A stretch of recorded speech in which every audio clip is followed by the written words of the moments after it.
ताई मावशी, मी पूजा. माझ्या यूट्यूब चॅनलमध्ये तुमच्या सर्वांचे स्वागत आहे.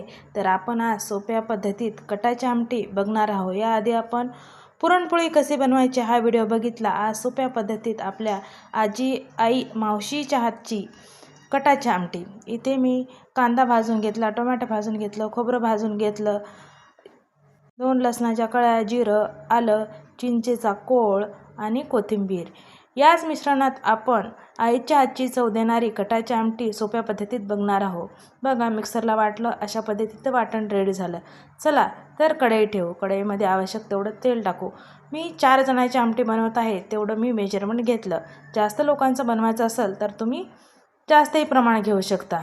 कढई ठेवली, जिरं मोहरीचा तडका दिला, लाल तिखट त्यामध्ये टाकलं आणि वाटण केलेलं त्यामध्ये ॲड केलं.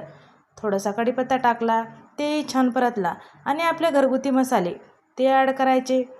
यात जास्त काही मसाल्याचा मी वापर नाही केला. घरच्याच घरी आईच्या हाताची चव देणारी कटाची आमटी इथे बघा मी बनवली आहे. तुम्ही कशी बनवता, तुम्हाला कशी आवडते ते नक्की मला कमेंटमध्ये सांगा. आणि आमटीचं सारण त्यामध्ये ॲड करायचं. आवश्यक तेवढं पाणी टाकायचं. बघा, आमटीला छान खळखळून उकळी येऊ द्यायची.